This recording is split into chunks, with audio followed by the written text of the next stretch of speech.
Whenever you're ready, so just give us your opening thoughts, opening statement coming out of another big win in the arena.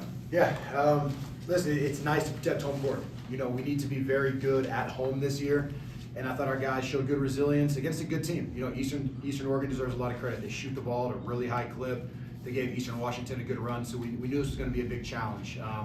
Again, I think the second half response was a really good sign for our guys. They buckled down defensively.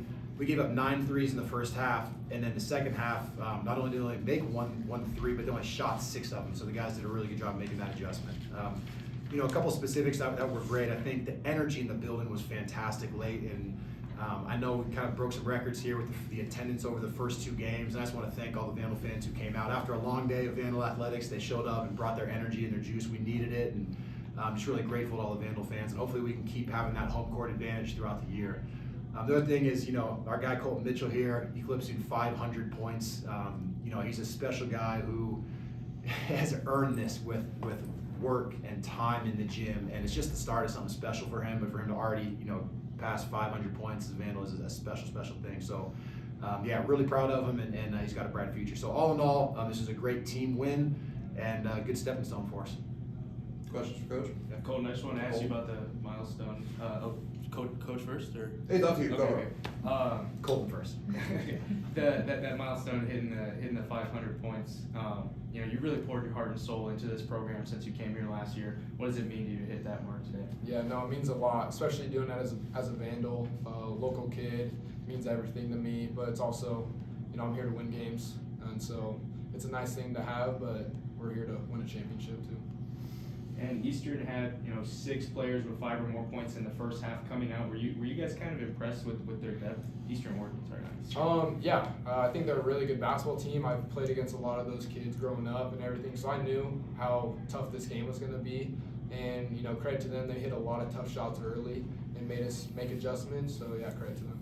Obviously, like you talked about, you got that connection with obviously Logan Orchard. You guys were rivals in high school, played quite a few times. Got the best of him at Fight for the Fish a few times. But, you know, it was just that one moment in the game. He hit that super deep 3 to give him a little bit of momentum. You followed it up right away with a 3, and then you pick his pocket and go down, hit another 3. What did it mean for you to kind of one-up him there, given your guys' history on the floor? Oh, it doesn't mean much. I mean, Logan's a great kid. I've been good friends with him, just on and off the court. Great family with him, too. Lots of good battles, and, you know, I think he's an awesome guy. Super fun to compete against him all the time. You did a great job facilitating tonight. How much does it help your game when you're able to dish the ball with such efficiency? A lot. Definitely trying to pass the ball a lot more this year, kind of changing my role a little bit, just because we have so many offensive weapons this year. I think I'm doing a better job taking care of the ball than I did last year as well. It's been a huge focus for me, and just getting the guys the open shots. It just is huge flow for our team as well, and then also is able to put me in a better rhythm, making sure I'm not taking the tougher shots that I have been, and so it's been a big help for me. What are your thoughts on how 3-point oriented the first half was tonight? You know, sometimes that's just how it goes. It's not necessarily just how we want to play, but it is a big strength of ours. We were trying to focus on getting the ball inside, but they were doubling our post and making it tough on Ras and Brody and Seth.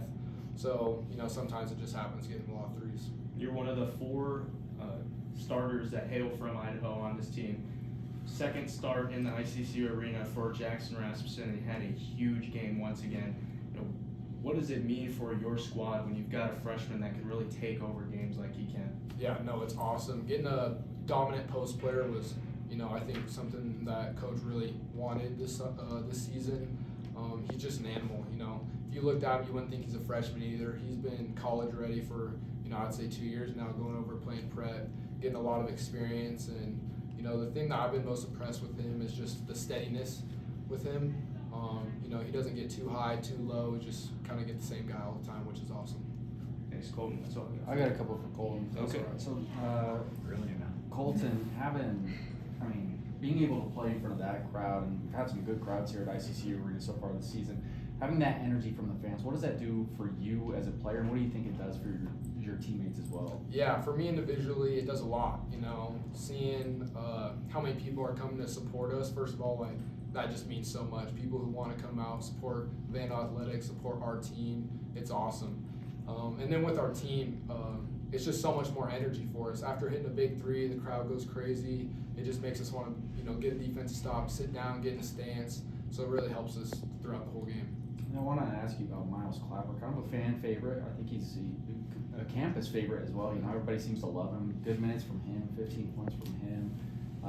What's it like for you as his teammate seeing him play like that? Yeah, no, Miles has been one of my best friends ever since I stepped on campus here. He's my roommate, been roommates for 2 years now.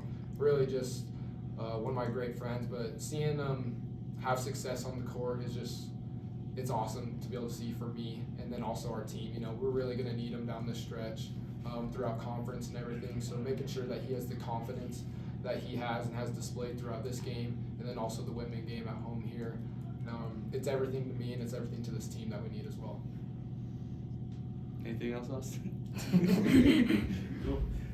All right. Well, Coach, you had 23 points off turnovers tonight. How important is it to make the most of those opportunities and capitalize off the turnovers? Yeah, we need to make sure we continue to defend.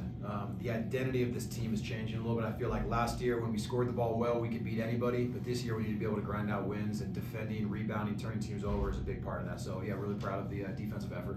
Eastern Oregon out-rebounded you guys in the first half. You emphasized the rebounding battle a lot, but recovered nicely in the second half. Was the rebounding margin a priority that you emphasized to the team during halftime? It's always a priority, and it's definitely a major thing we talked about at halftime. They were out-rebounding us. I think we had 4 offensive rebounds to their 7 offensive rebounds. And again, credit them. It's a scrappy group. They played tough. When they shoot a lot of threes, that leads to a lot of long rebounds, which can be tricky. But defensive rebound has been a priority for us. We've been top 10 in the nation in defensive rebound percentage so far this year. So I was a little disappointed with the way that first half went, but like you said, a good second half adjustment to really buckle down and come up with some of those loose balls.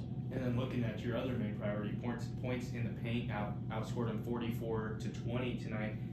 Did you like what you saw from your guys down low tonight? I think so. We shoot the ball at a high clip too, so it's really about making the right decisions, whether it's inside or like Kolton mentioned, if they draw a double team, being able to make that decision, get some energy in the basketball and shoot the open three. I thought we did a good job of having a balance tonight. When they didn't collapse, we finished around the rim. When they did collapse, we spread the ball around and had some guys knock down some shots. So it's nice to see, obviously, Miles Klapper, but also Trey Blassingame, and Pico hit a couple early. Obviously, Colt. There's some good shooting tonight. We're going to need that. We haven't shot the ball particularly well so far this year, but I know it's going to be a strength of this team, so it's nice to see. Yeah, you saw Miles Klapper kind of go off again in the second half, but specifically in that first half, Pico and Trey really coming out and just getting you guys the early momentum by draining a few threes there. Yeah. What did those shots do for your guys' momentum moving forward the rest of the game? Yeah, it's good. We can shoot the ball at a high level, and when you're knocking down shots, it makes the game easier for sure. And I think we have a very skilled group, and I think they put in the work. And so the numbers are going to bear out over time, right? Not every game is gonna feel great, and the shots are going to fall. But Pico and Trey are 2 guys who have continued to put in the work every day, and it was nice to see them have a little success from behind the arc tonight. Just something I noticed when you guys went into that timeout with like 5.5 minutes left, you're getting pretty fired up in the huddle there. Despite the big win, did you feel like your guys met expectations, or are you looking for an even more complete showing out of them? Yeah, we definitely have a long way to go. This wasn't 40 minutes of good basketball. We need to play complete games. We need to be consistent. And look, my job as a coach is to hold a championship standard. And so we want to be a player-led team. And I think there were certain guys whose voices were heard in timeouts. But yeah, when the energy started to drop and we weren't holding that standard, it's, again, our kind of job to get them going. So I think we're moving in the right direction, but there were some intangibles that we needed to improve on, and I think we did that. With this being another game against a non-D1 school, getting some of those younger guys some more minutes once again, saw the 3 from Ewan. Should we expect him to be a pretty good shooting 3, or was that kind of a pleasant surprise for you guys? Ewan can shoot it. Yeah, Ewan works hard. He can shoot. It's one of the reasons why we recruited him so heavily is, he's a 6'9" big who's very physical. He's from Canada. His parents are police officers. He's got a little toughness to him, but he's also very skilled. He can shoot the 3. He can go off the bounce a little bit. I think he's just a sophomore. He's still finding his rhythm, but he's got a bright future ahead. That's all I got. I got a couple things, Coach. So Jackson Rasmussen, I want to talk a little bit more about him. What a game. Yeah. 22 points, 9 of 12 from the floor. Yep. Just a true freshman. Is this something you were expecting? Like, back in the recruiting process, you're looking at this kid, and were you looking at him as a guy that could come in and give you 20 in his true freshman season? Yeah, from the first day we took this job, he was our priority recruit. We really like Jackson. We just think, scoring or not scoring, we think he's mature, and we think he impacts the game in a lot of ways. And so to keep the best players in the state of Idaho, i.e. Kolton Mitchell and Jackson Rasmussen at home, is a very, very big deal for us. And so We knew he was going to have an impact right away. I don't know if we can tell you he was going to score the ball at this clip, but look, he's physical, he's confident, and I think the way we play, meaning we have so many guys who can shoot the basketball on the perimeter, it creates a lot of space for him. So if teams don't double him or they don't collapse, he can really finish around the rim. So, big night for him, and I think we'll continue to have a lot of positive success from Jackson. Any more questions for Coach Kolton? All right, thank you guys. Go Vandals. Thanks, guys.